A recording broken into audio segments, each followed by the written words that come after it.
بسم اللہ الرحمن الرحیم۔ السلام علیکم پیارے بچوں، میں ہوں جی نصیر الیاس، اور اس ویڈیو میں ہم لوگ کرنے جا رہے ہیں جی مبادیات تعلیم، یعنی کہ ایجوکیشن کلاس 10 کی، اور اس میں ہم کریں گے اہم تفصیلی سوالات، مطلب کہ لانگ کویسچنس، جو اپنی پوری کوشش کر کے میں نے بنائے ہیں کہ اس میں سارے کور ہو جائیں، آپ کو پیپر میں 5 کے 5 ہی آتے ہوں، یا 5 نہ آتے ہوں، کم از کم جو 3 آپ نے کرنے ہیں وہ تو آپ کو آتے ہوں نا۔ ٹھیک ہے جی، یہ میں نے خود تیار کیے ہیں، پاس پیپرز دے کے، بک دے کے، ماڈل پیپر دے کے، گیس دے کے، 3 4 کتابیں لے کے ان کی ساری اسکریننگ کی ہے، ان کو سرچ کیا اور یہ بنائے ہیں میں نے۔ صرف 14 شارٹ کویسچن بنائے گئے ہیں آپ کے لیے۔ تو آئیے جی ان کو ایک ایک کر کے کرتے ہیں، تو آپ کو ساتھ ساتھ میں سمجھا دوں گا کہ یہ کیا سوال ہے، ہر اس کا جواب کیسے بنے گا۔ ٹھیک ہے، تھوڑا بہت گائیڈ کر دیں گے، پھر آپ کو بک سے ڈھونڈنا ذرا آسان ہو جائے گا۔ پیشہ ورانہ تعلیم کے 4 شعبوں کی تفصیل لکھیں۔ پیشہ ورانہ تعلیم کی اقسام بیان کریں۔ یہ جو پیشہ ورانہ تعلیم ہے نا، پہلے آپ نے اس کی ڈیفینیشن کر لینی ہے۔ ایسی تعلیم جس کو حاصل کرنے کے بعد انسان کسی کام کرنے کے قابل ہو جاتا ہے، پیسے کمانے کے قابل ہو جاتا ہے، جیسے یہ زراعت کی تعلیم ہے، میڈیکل کی تعلیم ہے، طب کی تعلیم ہے، کمپیوٹر اینڈ انفارمیشن ٹیکنالوجی کی تعلیم ہے، ہوم اکنامکس کی تعلیم ہے۔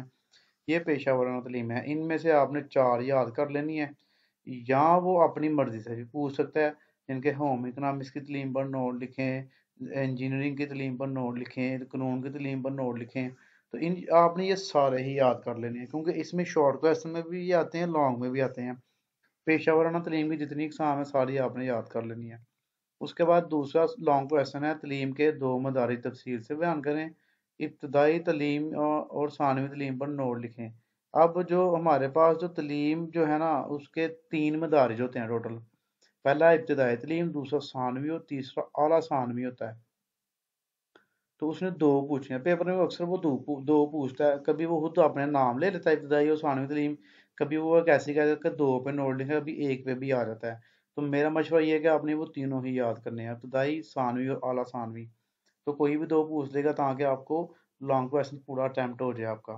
اس کے بعد یہ قومی تعلیمی پالیسی 2010-1998 کے مطابق پاکستان میں مقاصد تعلیم بیان کریں۔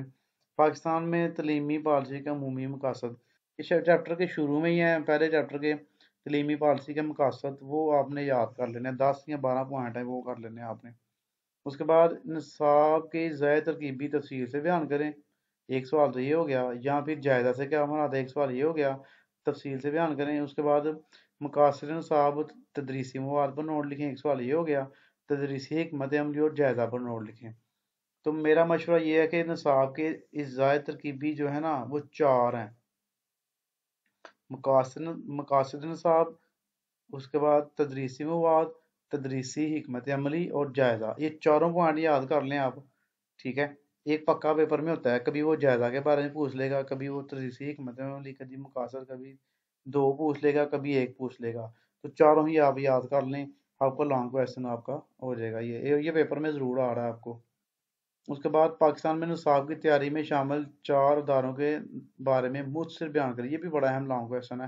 پاکستان میں نصاب کی تیاری کا طریقہ، یہ نا چیپٹر میرے سے 7واں 8ویں کے اینڈ پہ ہے، 7ویں یا 8ویں کے اینڈ پہ ہی ہے بالکل، جس میں وہ صوبائی کمیٹیاں آ جاتی ہیں، پھر پنجاب ٹیکسٹ بک بورڈ آ جاتا ہے، پھر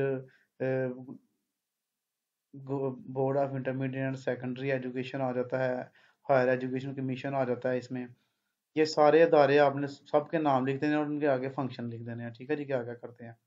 اس کے بعد نصابی اور ہم نصابی سرگرمیوں میں فرق بیان کریں۔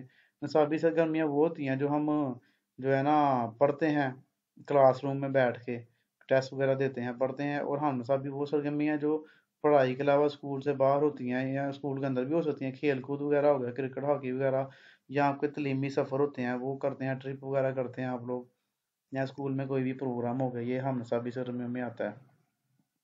آگے ہم نصابی سرگرمیوں کے ذریعے طلباء میں کون سے اوصاف پیدا ہوتے ہیں، جن کے پڑھائی کے علاوہ جو سرگرمیاں ہیں نا، وہ ان سے بچوں میں کون سی خوبیاں پیدا ہوتی ہیں، یہ بھی ایک پڑھا پورا ہے، وہ آپ لکھ لینا یاد کر کے۔ ہم نصابی سرگرمی کے انتظام کی ضرورت کیوں پیش آتی ہے، یہ بھی بک کے اندر موجود ہے اس کا آنسر۔